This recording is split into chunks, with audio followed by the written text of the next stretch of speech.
Olá, eu sou Francisco Mendes e este é mais um capítulo da série Caminhos da Recuperação do Setor Automotivo.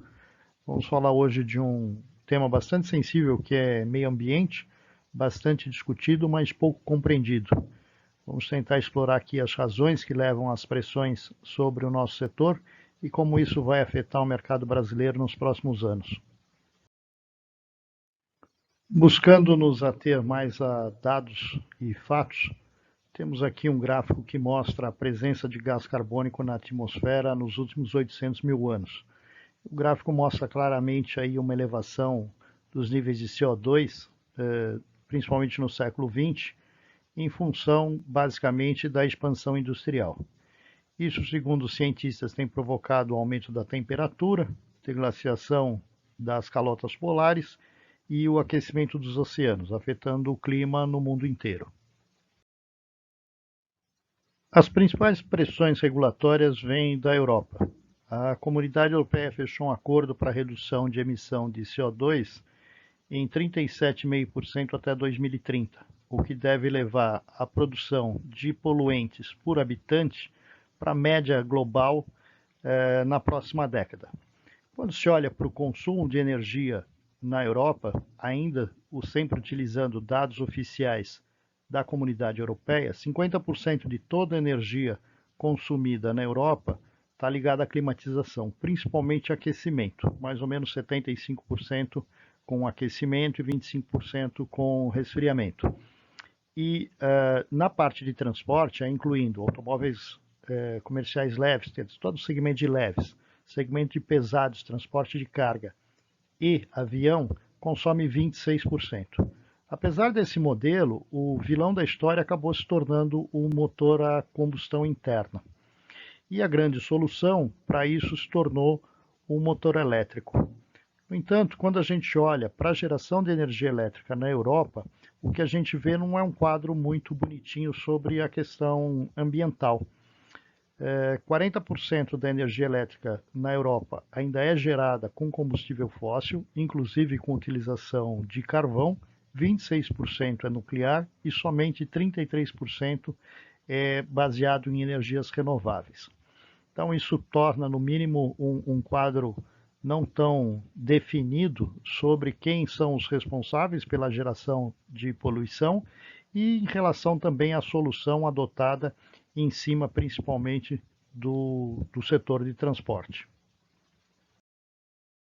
Por essa força regulatória, a indústria vem se deslocando do motor de combustão interna para o motor elétrico. Como é que isso vem se dando? Um estudo bastante interessante da McKinsey, está disponível no site dela, para quem quiser olhar mais em detalhes, é bastante completo, mas eu extraí aqui algumas informações. O primeiro gráfico da esquerda mostra a divisão em termos de participação na venda total de veículos elétricos. A China é o grande consumidor de carros elétricos, cerca de 50% da totalidade, mais ou menos 25% aí, quase 30% Europa, Estados Unidos com 10, 12% e o restante é todos os demais países. O gráfico central mostra a taxa de crescimento, que é bastante impressionante quando a gente parte de 2015. Se vê que em 2 anos dobrou o volume de veículos, de 600 mil unidades para 1 milhão e 200 mil unidades, e aumentou mais 65% até 2018, ultrapassando aí a marca de 2 milhões de unidades. Qual que é a base disso? Basicamente é subsídio. Quando a gente vai para 18 e 19, ou seja, essa variação, essa taxa de crescimento cai para 9%. Isso fica muito claro à direita quando a gente olha para as variações entre 17 e 18 e 18 e 19. O que a gente tem? Na China, uma taxa de crescimento de 79%, mercado subsidiado, cai para 3% quando o subsídio é fortemente reduzido. Mercado americano, a mesma coisa, 80% de crescimento de 17 e 18, de 18 para 19, uma queda de 12%. E no restante do mundo, 40% 17 e 18, cai para 6% em 19. Só na Europa, onde o processo regulatório é cada vez mais rígido, efetivamente você continua tendo essa pressão de crescimento. Quando se olha para a participação de mercado, ou seja, o quanto os carros elétricos participam no total, é, se vê que é efetivamente um processo de nicho, né? Embora a taxa de crescimento seja bastante alta. 0,6% em 2015 salta para 2,5% em 2019. Essa taxa de crescimento ela vai continuar, mas o que se vê é que ela tem alguma dependência, principalmente quando a gente fala da questão de subsídio. Se não for altamente subsidiado, o veículo elétrico não tem apelo. Então, o que se vê como realidade, quando você olha para o segmento de alto luxo, onde o carro elétrico você consegue fazer produtos altamente eficientes, que atingem grandes velocidades muito rapidamente, estão batendo todos os recordes, ele realmente funciona. Mas quando você vai para o veículo de massa, o preço ainda não agrada e as características ainda não agradam. Ele ainda tem soluções que precisam ser encontradas. Uma delas diz respeito ao tempo de recarga e autonomia. Hoje, quando a gente olha para um carro médio, o tempo de recarga para você rodar 300, 400 quilômetros é maior do que o tempo que você percorre essa mesma distância. Então não faz sentido quando você parte para uma viagem distâncias maiores, 400 quilômetros, 500 quilômetros, imagina você parando no meio de uma rodovia, ficando 2 ou 3 horas lá recarregando para poder seguir viagem. Então essa restrição de autonomia, ela faz com que o veículo seja essencialmente urbano, o que não é efetivamente uma solução de transporte adequada. Outra questão está ligada ao custo e durabilidade da bateria, o que tem impacto bastante grande no mercado secundário. Quando você pensa que uma bateria, segundo os próprios fabricantes, tem uma durabilidade de 5 a 8 anos, e essa é a garantia que eles dão, e quando você olha para o custo da bateria, que é aproximadamente de 1/3 do valor do carro, quando esse carro tiver com 6 anos, 7 anos de uso, ele está com uma perda bastante grande, ele tem um valor residual bastante pequeno e que acaba sendo menor que o custo de substituição da bateria. Então ele mata o mercado secundário e com isso ele fere a equação econômica de qualquer um que compra um carro, né? Então essa questão do valor residual está dentro da equação e compõe o custo de propriedade. Isso também gera um terceiro ponto, que é a questão da reciclagem. Quando a gente olha para a reciclagem de uma bateria, nós estamos falando do tratamento de metais pesados.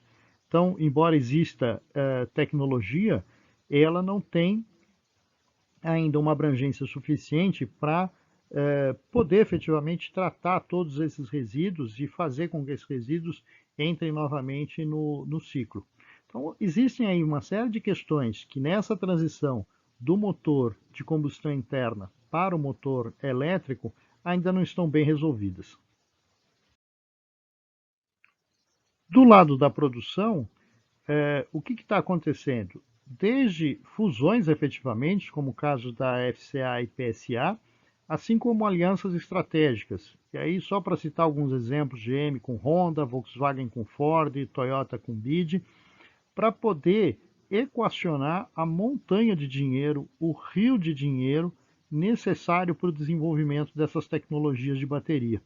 O grande problema não é o motor elétrico em si. O grande problema é efetivamente a produção de uma bateria que seja eficiente, que tenha baixo custo e que tenha uma durabilidade e uma autonomia suficiente para atender às necessidades do consumidor e fazer com que o produto deixe de ser um produto que só efetivamente subsiste quando você tem um alto subsídio, e aí você depende do governo abrindo mão de arrecadação para estimular esse tipo de consumo, ou você não consegue realmente fazer o processo funcionar. Além disso, há uma dúvida muito grande sobre qual a tecnologia que vai prevalecer. Então nós corremos aqui um risco, eu chamo de risco Betamax, né? Quem lembra aí dos videocassetes, né? Lembra que tinham duas tecnologias, a VHS e o Betamax. O Betamax foi por água abaixo, quase quebrou a Sony. Isso também pode acontecer na indústria automotiva. Então, o que se busca é tentar criar um processo de desenvolvimento que reduza esses riscos e que se torne um pouco mais homogêneo na indústria como um todo. Trazendo esse cenário aqui para o Brasil, o que a gente tem em termos de matriz de transportes e de geração de energia? Primeiro, olhando para a matriz de energia elétrica, nós somos o paraíso dos renováveis. 84% da geração de energia elétrica no Brasil está baseado em hidrelétrica, biomassa e eólica. 15% é fóssil, 1% é nuclear. Então, quando a gente olha isso, por exemplo, comparando com a matriz europeia, mesmo com a matriz americana, aqui deveria ser o paraíso do carro elétrico. No entanto, nós não temos excedente suficiente.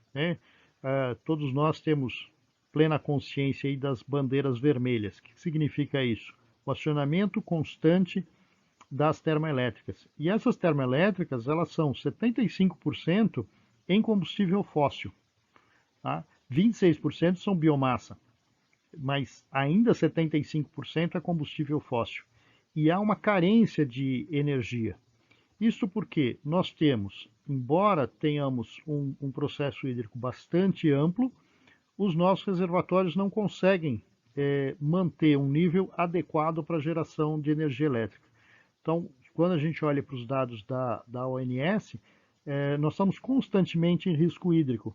E é isso que faz o acionamento das termoelétricas. Você tem uma demanda de energia que não é suprida pelos reservatórios. Recente entrevista do ministro das Minas e Energia colocou como necessidade investimentos de 450 bilhões de reais nos próximos 10 anos só para manter uma taxa de crescimento na ordem de 2,5% e 3% ao ano de PIB. Ou seja, não há sobra e há uma carência na geração e na transmissão de energia simplesmente para manter o nível de crescimento econômico. E não há dinheiro para isso, portanto, também não há dinheiro para subsídio. Quando a gente olha para a matriz veicular, é também um processo bastante interessante, porque 26% dos veículos que trafegam no Brasil já se utilizam de energia renovável. Basicamente etanol, gás de biomassa e biodiesel. Então nós já temos uma matriz veicular muito mais limpa, por exemplo, que a matriz europeia, mesmo com todo esse esforço indo para o carro elétrico. Então quando a gente olha para o carro elétrico no Brasil, em vez de ser um grande mercado, ele vai ser um mercado muito pequenininho. Por quê? Não tem condição de ter subsídio. Ele vai existir, evidentemente, porque a pressão na fabricação vai ser para isso, então os carros vão sendo introduzidos aqui, mas não se pode esperar que haja um esforço governamental no sentido de realmente tornar isso aqui significativo em termos de volume no Brasil nos próximos 5 ou 10 anos.